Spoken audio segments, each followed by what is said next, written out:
It's the Harwich Mariners Player Podcast. Welcome into episode number 7. I'm your host, David Sugarman, one of the voices of the Harwich Mariners. So it's episode number 7, and if you're listening to this on the day it's being released, which is Saturday, you're just a few hours away from the 2017 All-Star Game.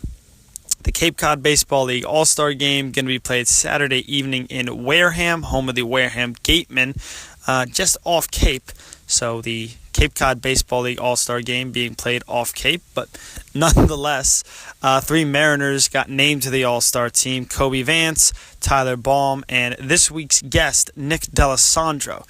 I sat down with Nick ahead of Thursday evening's game against Falmouth. The Mariners unfortunately fell 2-1, but had a really great conversation with Nick. This is his second summer on the Cape, and he's made a lot of strides, not just this season, but also obviously coming from last year. He talks about going in with a little bit of a different mindset and knowing what to expect a little bit more. He talks about being named to the All-Star team, what that meant to him, and we also clear a little bit of tension out of the way.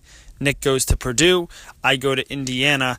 I think we're obligated to not really get along, but Nick's a pretty great guy. He's tough not to get along with, so I think you're going to like the conversation with him. Before we go to that, quick housekeeping notes. Of course, you can find all past and future episodes on the Mariners YouTube channel. The links are always posted on Twitter as well as Facebook. You can find them on my personal Instagram and Twitter as well. I'm at David_Sugarman2 on Twitter and at David_Sugarman on Instagram. So without further ado, Player Podcast episode number 7 with my guest, Nick Dalesandro. Mariners Player Podcast, David Sugarman here, joined by catcher and right fielder Nick Dalesandro. Nick, thanks for coming on, man. Oh, no problem. Let's get out of the way. You go to Purdue, I go to Indiana. I don't like you. I don't. And I assume, do you just not like me, or do you hate me? Nah, I mean, honestly, to be honest, I actually a big fan of IU guys. I mean, obviously the rivals there when we're on the field and such, but I mean, I have a lot of friends that go to Indiana, played with a lot of guys from Indiana, played against guys from Indiana, definitely just good people, but on the field it's just a different story. So I know obviously the basketball rivalry gets the most hype, and football has the Old Oaken bucket. Is the baseball rivalry just as or more heated, or? I guess whenever you play IU, it's an IU-Purdue series or game. It's always going to be, somewhat of a, rivalry. But I think it's just definitely more focused on the basketball and even on the football side too. But the baseball, there's definitely a rivalry. We definitely want to beat them, and they want to definitely beat us. So. Was there any weirdness? I mean, we have Cal Kruger as well as Tim Herron on the team, both pitching, so you could screw with them if you wanted to. Yeah. I think Cal came in at the end of last night's game. Was there any even weirdness, or was there any even joking around about the IU Purdue stuff? A little bit here and there, but not really. During the season, though, when they pitch against us, then it's a different story. I know a little bit of what they got and what they like to throw in which situations, just from, trying to learn them as their catcher. So, that's an advantage I get to have over them. So I think that's kind of cool. But, I don't really think it goes any farther than that. So you won't be sabotaging them mid-game? No, here. Of course not. They're my teammates here, so I would never do that. Congratulations are in order. Last week, got named to the All-Star team. Yes, thank you. How did you first find out about that, and who was the first person that found out after you called or texted? Well, actually, the funny thing is, it was at the MLB conference we had at Yarmouth Dennis High School, and then they announced our All-Star team, had some people come and talk to us, and to be honest, I was actually on my phone, not even they were naming off the All-Star team, and I heard my name, and a bunch of guys started patting my back and hitting me in the chest and stuff, and I was like, I really couldn't believe it. It's really one of the most humbling experiences I've ever had in my life. I really just, I'm so humbled by it. I can't even preach that enough, because not that I didn't think I could ever do it, but it's just a really cool, and it's going to be a really cool experience for me. And who was the first person who you reached out to? Was it your mom, or your dad, or your girlfriend? I called my dad right away, and he was actually at his best friend's mom's funeral at the time, so he wasn't able to answer. And then I called my mom. She was so excited. My sisters were all cheering for me. And then he ended up calling me back, still had no idea.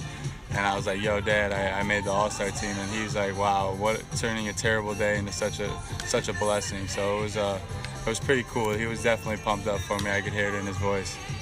And you were here last summer, so coming to now your second summer with the Mariners towards the tail end of the regular season, was there a big difference in mindset coming into this summer than it was last? And obviously maybe you're a little bit more used to the level of play maybe? I mean, definitely. And I think that's why, I'm playing a little bit better than I did last year. I went through some struggles last year, and I feel like this year I definitely learned from them. I felt, throughout the whole year, even at the beginning, I remember I started off I don't really try to get into numbers much, but 2 for 20 with 12 Ks. And, I'm 70 at-bats in, and I've limited that to 16 or 17. So that's really what I'm most proud of, just, staying positive and, getting through the bad times, because that's, this game is full of them. So, to be strong and mentally, that's definitely what I feel like my mindset has changed this year.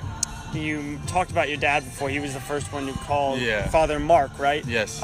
Played in the major leagues for a little bit. You obviously want to head into that onto that route soon enough. Yeah. So I know he was only in, I think, for maybe 80 games or so. Yeah.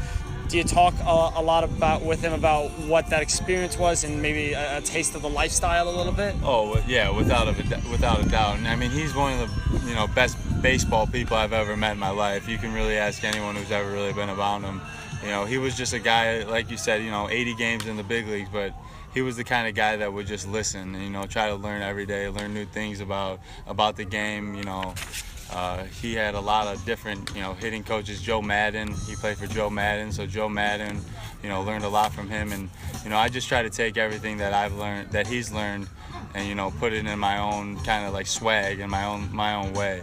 Because he's a little bit more old-fashioned than the way I play the game, but, I just try to, learn from his mistakes, and obviously I'm trying to follow in his footsteps, because obviously when I was a little kid, I was actually the bat boy for the Toronto Blue Jays a little bit. I used to have my own locker and stuff in the locker room with the guys. So I remember glimpses of what it felt like, and that's definitely where I would like to end up one day.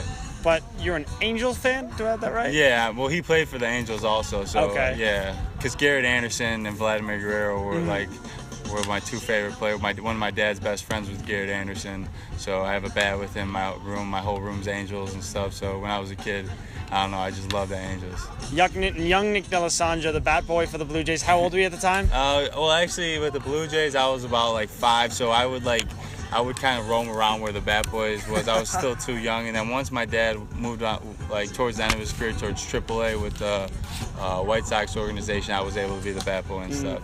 So. And did you decide at that point, whether it be with the Blue Jays or AAA with the White Sox, I need to be a part of this? Yes, exactly. And I would be taking batting practice on the field with the guys sometimes, even as a little kid. So just like Tyler was kind of doing earlier.